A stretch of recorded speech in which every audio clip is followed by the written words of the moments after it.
Hi all, welcome back to new video.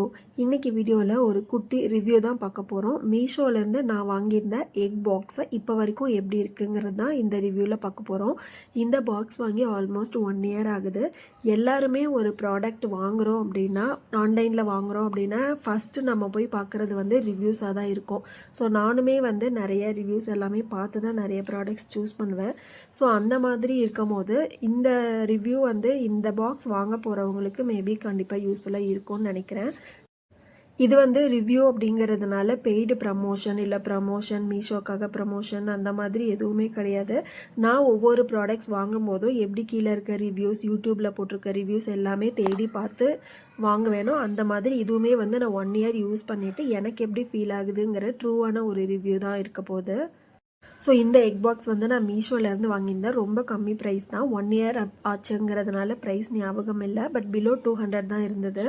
இது வந்து 24 X வந்து நம்ம இதில் ஸ்டோர் பண்ணிக்கலாம். ரொம்ப ஃப்ளாட்டாக இருக்கும், ஹைட்டு கம்மியாக ஃப்ளாட்டாக இருக்கும். ஸோ கம்மி ஸ்பேஸ் இருக்குனாலே அந்த இடத்துலையே வந்து ஸ்டோர் பண்ணிக்க முடியும். எக்குமே வந்து வெர்டிக்கலாக இல்லாமல் ஹரிசாண்டலாக சாய்ச்சி வச்சுக்கலாம். சாய்ச்சி வைக்கும் போது வந்து பக்கத்தில் இருக்க எக்கோட இடிக்கிறது அந்த மாதிரிலாம் இல்லை. நல்ல பெரிய சைஸ் எக்கே வந்து 24 முட்டை வந்து ஸ்டோர் பண்ணிக்கலாம். எக் ட்ரேஸ்லேயே வந்து நிறைய சைஸஸில் இருக்குது. 6 எக் வைக்கிறது இருக்குது, 12 எக்ஸு, 20 எக்ஸு, 24 எக்ஸ் அந்த மாதிரி ஜாஸ்தி குவான்டிட்டியில் வைக்கிறதுமே இருக்குது. சிங்கிள் லேயர், டபுள் லேயர் அந்த மாதிரி நிறையா எக் ட்ரேஸ் வந்து இருக்குது. ஸோ உங்களுக்கு வந்து என்ன ரெக்குவயர்மெண்ட் இருக்கோ அதுக்கேற்ற மாதிரி நீங்கள் வந்து பார்த்து சூஸ் பண்ணிக்கலாம். பட் என்ன ட்ரே வாங்கும் போதுமே வந்து ரிவ்யூஸ் செக் பண்ணிவிட்டு அதுக்கப்புறமா வாங்கிக்கோங்க. இது வந்து கொஞ்சம் ரெக்டாங்கிள் ஷேப் மாதிரி இருக்கும். நான் வந்து எப்படி யூஸ் பண்ணியிருக்கேங்கிறத இந்த வீடியோவோட லாஸ்ட்டில் வந்து ஆட் பண்ணுறேன்.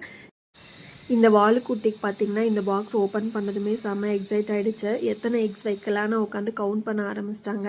ஸோ ஒரு டைம் நான் எக் வாங்கிட்டு வந்து ரீஃபில் பண்ணும்போதும் வந்து வெண்பா தான் இதை ரீஃபில் பண்ணுவா. அவளுக்கு இங்கே எடுத்து அரேஞ்ச் பண்ணி வைக்கிறதுல அவ்வளோ எக்ஸைட்மெண்ட் இருக்கும்.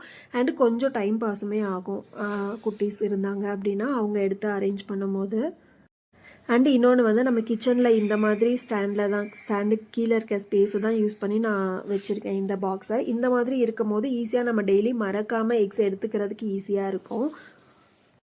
இதுக்கு முன்னாடி நான் வச்சுருந்த பாக்ஸ் வந்து இதுதான். இதில் வந்து 12 எக்ஸ் வைக்கலாம். பட் இது வந்து வெர்டிக்கலாக இருக்கிறதுனால நான் அடியிலேருந்து இழுக்கிறேன் அப்படின்னா எக்ஸ் வந்து ஆடும், கொஞ்சம் டேமேஜ் ஆகும், அந்த மாதிரி இருக்கும். பட் இப்போ வாங்கியிருக்க பாக்ஸ் வந்து அந்த மாதிரி இல்லை. சூப்பராகவே இருக்குது, நீட்டாக இருக்குது யூஸ் பண்ணுறதுக்கு. இதில் வந்து 24 எக்ஸ் வைக்கலாம். ஸோ 2லேருந்து 3 பேர் இருக்க ஃபேமிலிக்கு 1 வீக்குக்கு தேவையான எக்ஸ் வந்து தாராளமாக இதில் கரெக்டாக இருக்கும். ஸோ கிச்சனுக்கு பக்கத்துலேயே வச்சுக்கும் போது நம்மளும் வந்து மறக்காமல் டெய்லியுமே யூஸ் பண்ணுவோம். அடுப்புக்கு பக்கத்தில் எல்லார் வீட்லேயுமே இந்த மாதிரி ஒரு ஆர்கனைசர் ரேக் இருக்கும். அந்த ரேக்குக்கு கீழே கண்டிப்பாக ஸ்பேஸ் இருக்கும். அந்த மாதிரி ஒரு ஸ்பேஸ் கொஞ்சம் சின்னதாக இருக்குது அப்படின்னா கூட இந்த பாக்ஸை நீங்கள் அந்த இடத்துல வந்து வச்சுக்கலாம். 1 இயராக இந்த பாக்ஸை யூஸ் பண்ணிவிட்டு இப்போ தான் நான் ரிவ்யூ கொடுக்குறேன். 1 இயர்க்கு அப்புறமும் நான் வாங்கும் போது பாக்ஸ் எப்படி இருந்ததோ அதே மாதிரி தான் இருக்குது. ஸோ வாங்கணும்னு நினச்சிங்கன்னா கண்டிப்பாக வாங்கிக்கலாம். தேங்க்யூ.